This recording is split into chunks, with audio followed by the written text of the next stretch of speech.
Right, guys, I want to open this up first of all by saying, well, thank you. Thank you for everyone that has watched, commented, subscribed, interacted with the channel in any way over the last 12, 13, 14 months now since we started this. I really appreciate everything that you guys have done for me. I started this off as a bit of fun, and we've got to a point where we've actually managed to monetize it. So I really appreciate that. So I mentioned a few weeks ago and over the last couple of days that I do a little Q&A session. If you had any questions that you wanted to ask me, I cover them. And I've got them all here, all written down. Every single person that's asked a question, we're going to cover it. I've not prepped any of the answers. I've tried my best as I'm typing them out to just ignore what I think I might be putting. So we'll go straight into it. These are going to be my honest answers. Everything's going to get covered. Let's get cracking. So starting off with Cherie Keynes, who asked a couple of days, what percentage of your salary are you managing to invest each month? And how do you think current rises are going to impact on that? Well, so I invest around about 25 to 30% of my take home every month. So I started investing about 3 years ago, and I was only putting a few £100 in now. Now I've increased that quite a bit to a point, because what I'm trying to do is basically, as anyone that's seen this channel before, is retire by the time that I'm 50, which is in 11 years time now. So I'm trying to aggressively invest as much as I can. 25 to 30% probably isn't enough. I need to increase that, but I've got 3 dependents. I've got 2 kids and a wife that's just gone to university. So that's the reality of the situation at the moment. Oh, also then, and how do I think current rises are going to impact on that then? I am in an unbelievably fortunate position to have a pretty secure job. There's no guarantees in life. It will impact. Fuel prices have gone up. Food prices have gone up. Utility prices have gone up. Everything's going up. I think time will just tell. I think I'm going to have to monitor it over the course of the year. But like I say, I'm really lucky. Some people are on the absolute bloody breadline with this situation, so I'll take it. Rowan126 asks, what do you enjoy doing when you want to take your mind off investing? So I like to spend as lot of time as I possibly can outside. I've got a garden out the back. You probably can't see it. No, you can't. Just in that corner there, you see that weird box shape? Perhaps I'll try and put a picture up. I've got a pizza oven that I built, so I like to cook out there. I've got a vegetable patch out there, so I like to spend as much time as I can doing that, sustainably growing food for the family. I've got chickens. I've got a man cave, a little shed that I've done up. So that's pretty much my favorite thing to do. And that's the ultimate goal, actually. That's why I'm investing. That's what I want to be able to do more of. So Hozanov asks, what's your plan for the next tax year? Invest more or less, and in what? And also, do you have any portfolio rebalance changes in mind? So lots there. Plan for the next year is to try and invest as much as I possibly can. So I ain't going to put a number on it with the uncertainties that's going on in the world at the moment. I don't know what that's going to mean. So I'm going to invest as much as I possibly can. Invest more or less, and in what? More, hopefully, if I can. In what? Continue to invest in all the funds that I'm continuing to invest in and all the businesses that I'm continuing to invest in. If I can stay with the same broker, I've not made that mind up on that yet. I've got a video to come on that soon. And also, do you have any portfolio rebalance changes in mind? Yeah, well, I want to get rid of PayPal, but I'm 50% down on it. I'm always careful not to tweak too much within the portfolio. I do think I've got too many holdings. I would like to rationalize that a little bit, but I find it really difficult to sell. That's one of my weaknesses, perhaps. Nick Petratz asks, have you started to buy into Virgin Galactic again to average down? I did a while back while it was on its way down. I haven't done. I've taken it out of my pie now, so that when I'm investing through trading 2 and 2, I don't have any more cash going into it. The reason for that is not because I don't continue to be bullish in it. It is because it has reached a point where my speculative holdings are at a point where I'm happy with them. They're 3-4% of my overall portfolio. These are the really speculative plays. I don't want to be chasing my losses. I don't want to be increasing that based on what's going on at the moment. I've averaged down as much as I can. I'm averaged in at about $17 a share at the moment, I think, and I'm happy with that. So I'm going to leave it for the time being. I don't think there's much going to happen this year in terms of increases. It's going to go down as far as I'm concerned. So, yes, I have, but I'm not going to be doing it anymore. The Booban. Love this guy. This guy has been there since the beginning, from Sweden, asks some cool stuff and challenges me on a lot of stuff as well. So I like that. The stock to buy in a recession. So, difficult situation. I don't want to give any. I'll tell you what I'll say. Watch this video here that I did last week where I'm talking about 10 dividend stocks that I think might be pretty good plays over the course of 2022. Are we going into a recession? I don't know. Maybe we will. If we do, these are not going to make too much of a difference here. The key thing is remain consistent. What I'm not planning on doing is changing my strategy in any way based on what's happening in the world. My strategy continues to invest into funds, dividend businesses, smattering of growth businesses, and do that every month, every year for 11 years. We'll see what happens. Haley Ike. So thanks for the question, Haley. So, hey, Neil, I've got one for you. What's one mistake you've made since you started investing? Or if not a mistake, what's one thing you wish you knew when you began? One mistake I've made since I started investing, I've made loads. But just getting too excited early doors. This is the problem with some of these new platforms. Yeah, they're great because they're zero fees and stuff, but you can just buy everything. Just pick up bits, 50 pence of this, 50 pence of that. It's a bit insane, really. It's not the right way to be going about investing. So when I first started, I was just buying businesses left, right, and center because I thought, I like that one. I've heard of that one. Let's go for that.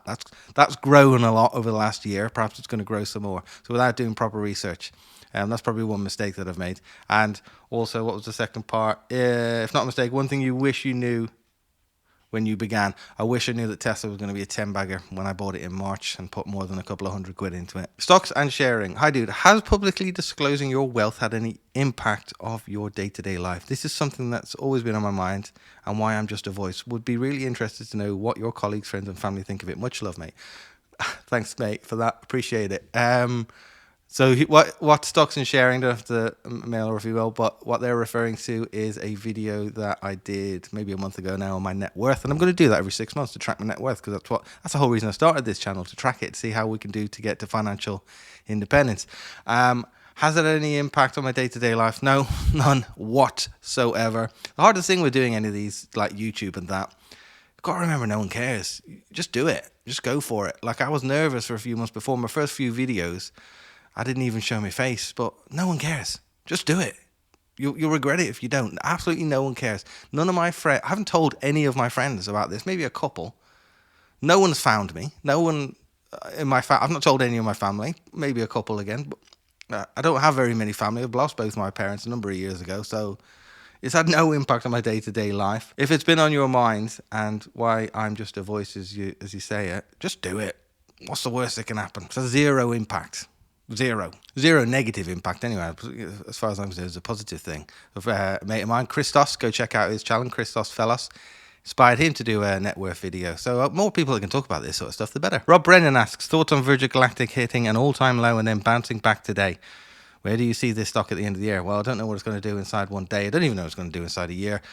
It's a speculative stock. It could go to zero. It could go to the moon. That's what I'm hoping for. What's it going to do over the course of this year? Again, anyone that tells you they know that is something to be avoided.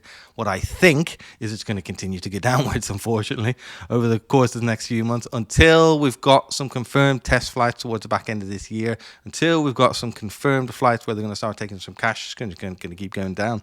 Fine by me. I don't look at it. That's the reality of the stock. So you just have to take that with these sort of speculative businesses. Paul Crowley, right, another great guy that's been there right from the beginning.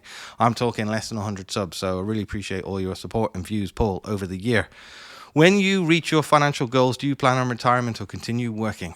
I haven't decided yet, and that's the beauty of it. You can work towards it and you can make a decision then. Perhaps what I really want to do is, the absolute ultimate goal is to buy a couple of acres and just go and tend to that and then disappear. Honestly, that's what I really want to do. Not have to do anything apart from that and just enjoy that. That's what I'm passionate about. That's what I enjoy. And this YouTube video and this YouTube channel alongside it as well. Those two things would be the goal. So if I could do that inside 11 years, nothing against my job. I absolutely love my job and can make a real change in what I do at work as well. So I work in sustainability, so I'm really passionate about it. But imagine that freedom, waking up every day, doing whatever you want to do. I'd love that. And perhaps it could even get to the point that once you start doing that, you realize after a year, actually, I need the structure and rigidity of work, but I'll go back to work. Got the flexibility, got the choice then, haven't I? Next one, Richard Sylvester. How do you go about doing fundamental research on a company? What tools, tactics do you look at to value a company? Also, how do you go about finding your entry point? Right, well, the first part, fundamental research. I did a video right at the beginning of this channel. It was a rubbish video. I'm not even going to pin it here. I'm going to redo that video. So there's 12 steps I go over when doing fundamental research into a business. I think that these are really key in terms of trying to understand whether it's going to be a good investment or not. So I'm going to redo that video and I'll explain exactly. Otherwise, we'll be here forever Richard going through everything. But you've also put, how do you go about finding your entry point? I don't, again, try to find an entry point. I do those 12 steps. I find robust businesses that I think are really strong and I drip into them. I don't buy big up front. Typically, I've done a couple of times with Aviva and LGen, big for me anyway. I just drip into them. Based on those 12 criteria for the fundamentals that I do, those will ultimately tell me the price, if it's right or not, and if it's a good time to invest in it. So that's how I do it. Edward Knight, if you could from now on only pick 3 stocks, no index or funds, etc., what would they be and why? No index or funds. Christ. I haven't prepped this, so what a nightmare you've given me here. Probably not financial advice. I don't want you to go piling into any of these businesses. I really, really like Aviva. I really, really like Legal and General.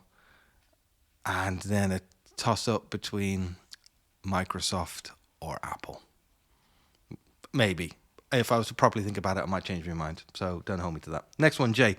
What will be your ISA platform choice for the new financial year and why? I.e., will you just be adding to your existing ISA or opening a new one on a new platform? I am going to do a video about exactly that as well, Jay. So no spoilers here, but I will cover that in more depth and I'll reference you in that video as well. So thank you for the question. Right, next one is from the Compounding Investor. Now, we've got a couple of my colleagues in the world of YouTube finance coming up now. So Compounding Investor, go check him out. He's got a great channel. He's recently absolutely blown up, which is awesome to see. He's really transparent, talks about all his dividends and everything that he's got. And he said, what do you like and dislike about Buffett's investing style? What I really like about Buffett's investing style is the fact that he talks about buying quality companies and holding them for the long term, because that's really in line with what my strategy is. I think you've got a much greater chance of success doing that than anything else. If you've noticed on my channel, I've never touched crypto. I barely touch any speculative stocks apart from a couple. It's all quality holds for the long term. So I really like that. I've bought into that big. So what I don't like is, it's not more around his style. It's more around the culture that's been created as a result of trying to emulate him. And that, people thinking that everyone can be the next Buffett. Well, Buffett's done it. You know, Buffett can do stock picks and get 16% every year for 100 years. Not everyone can do that. So perhaps, he does say openly and actively, regularly, fund investing is the way forward for 99% of people. But most people latch onto the fact that, well, that's all very well, but you're a stock picker and you've done this well. You're one of the richest people in the world. I'm going to try and copy that. So perhaps that. Sam Bailey says, book recommendations. To the point, Sam. Let's not mess about with our question here. So, book recommendations. Both of Andrew Craig's books. Get them. Get them straight away if you're new to investing. I like Robert Kiyosaki's Rich Dad, Poor Dad, although he has turned into an absolute mentalist on Twitter recently, so don't follow him on Twitter. What else? Robbie Burns' Naked Trader. If you're interested in trying to work out how to pick stocks in the UK, I've not come across a better book than that. Now, a lot of people will recommend Benjamin Graham's, what's it called? Can't remember now. The compounding, what's it called? The Intelligent Investor. I'd say I'm proving that I haven't prepped this at all. The Intelligent Investor by Ben Graham is one of the hardest books I've ever read. I've read it twice and I still don't get most of it.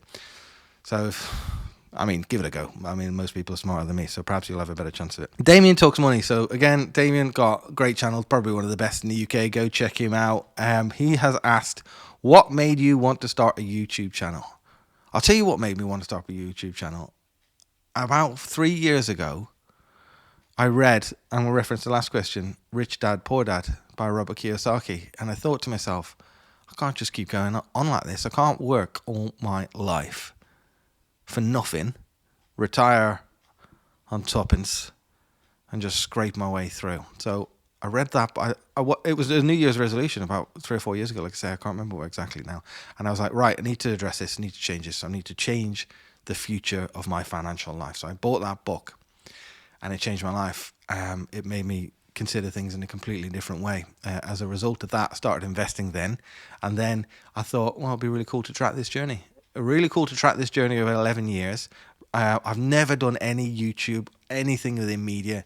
I haven't a clue what I'm doing. I still haven't. When I started, I was even worse than I am now.